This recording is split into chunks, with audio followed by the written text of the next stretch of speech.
आज आपण आता पहिल्यांदा सेशन चालू करताना याची काय पूर्व तयारी करायची आहे, म्हणजे मला अक्षर सुंदर बनवायचं आहे आणि मला हँडरायटिंग करायचं आहे, बसायचं आहे, लिहायचं आहे, तर माझी काय पूर्व तयारी असायला पाहिजे, तर ती आपण बघणार आहे. तर पहिली सगळ्यात महत्वाची गोष्ट म्हणजे बैठक व्यवस्था. बसत असताना तुम्ही लिहायला व्यवस्थित बसणं गरजेचं आहे. बऱ्याच वेळेला आपण वहीवरती झोकून आपला पूर्ण भार टाकून लिहित असतो, तर तसं लिहायचं नाहीये. वहीमध्ये आणि डोळ्यामध्ये म्हणजे आपल्यामध्ये डिस्टन्स असायला पाहिजे, जेणेकरून तुम्हाला कंटाळा पण येणार नाही आणि लिहित असताना आणखीन लिहावं अशी इच्छा व्हावी. तर अशा पद्धतीने आपला एक पोश्चर असायला पाहिजे. त्यानंतर दुसरी महत्वाची गोष्ट म्हणजे पेन कसा धरायचा आहे. तर मी इथं तुम्हाला पेन कसा धरायचा ते दाखवते बघा.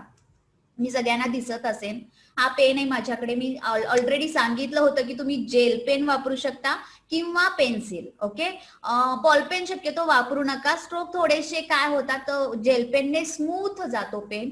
तर त्यासाठी तुम्ही काय करायचं, जेल पेन किंवा पेन्सिल वापरू शकता. हा पेन आहे माझ्याकडे. पेन कसा धरायचा इथून सुरुवात करतोय आपण. शक्यतो आपण काय करतो, पेनचं जे टोपण असतं ना, हे पाठीमागे लावतो. असं लावायचं नाही, पेनचं प्रेशर वाढतं. साईडला ठेवा. पेन आहे, पेन पकडायचा कसा आहे, पेनची नीप इथं तुम्हाला दिसते. या नीप पासून बरोबर तुमच्या हाताची 2 बोटं घ्यायची आहेत आणि ती 2 बोटं इथं ठेवायची. बघा मी अशी ठेवलेली आहेत. ही 2 बोटं नीप पासून तुम्हाला दिसत असेल, ठेवलेली आहेत, सरळ स्ट्रेट ठेवलेली आहेत. आणि तेवढं अंतर आपल्याला सोडायचं आहे आणि पेन पकडायचं आहे.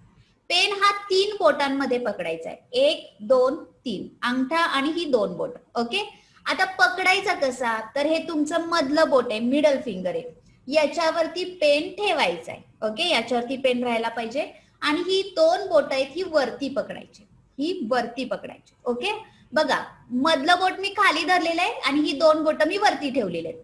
कुठं ठेवायचं आहे, नीप पासून 2 बोट, नीप पासून 2 बोट राहील एवढं अंतर ठेवायचं आहे आणि पेन पकडायचं.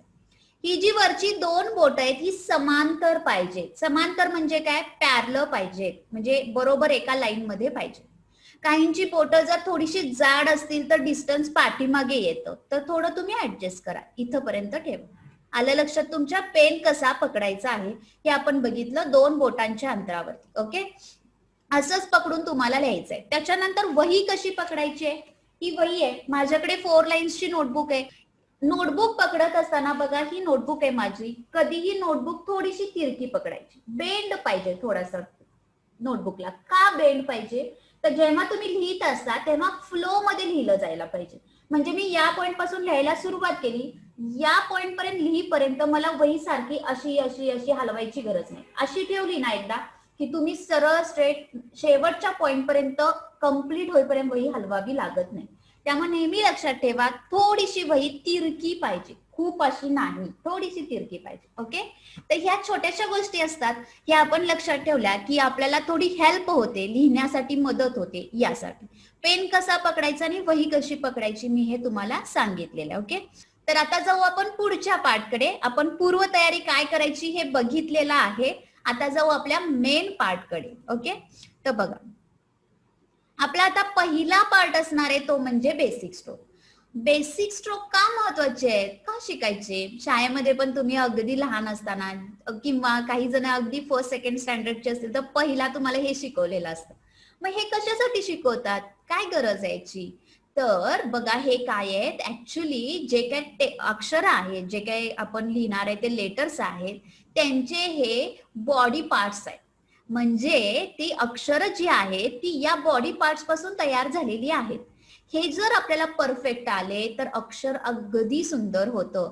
म्हणजे काय करायचंय आपल्याला, या पार्ट वरती खूप चांगल्या पद्धतीनं काम करायचंय.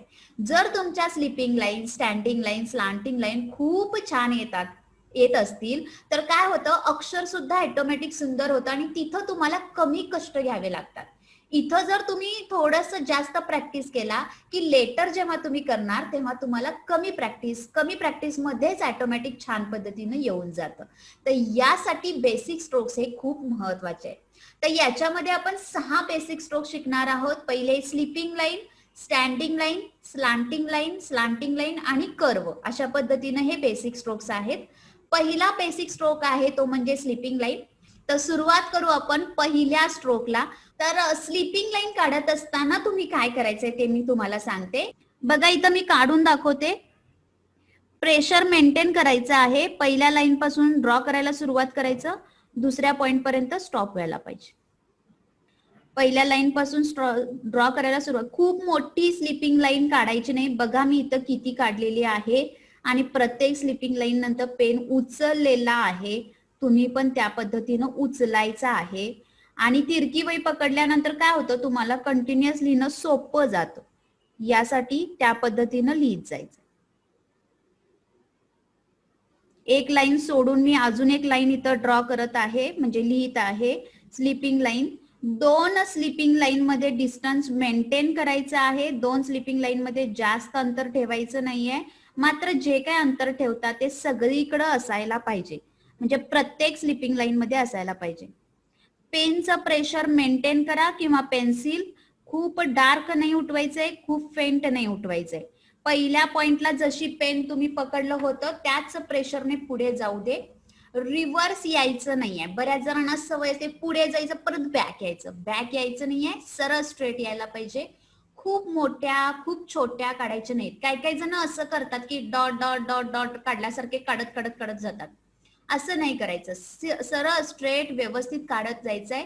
पहिली स्लिपिंग लाईन आणि लाईन मधली शेवटची स्लिपिंग लाईन सेम असायला पाहिजे. बघा, सेम असायला पाहिजे. हे फार महत्वाची गोष्ट आहे. पहिली स्लिपिंग लाईन आणि लास्टची स्लिपिंग लाईन सेम आहे, याचा अर्थ तुम्ही खूप छान प्रॅक्टिस करत आहात. बघा, पहिला आपण स्ट्रोक बघितलेला आहे स्लिपिंग लाईन.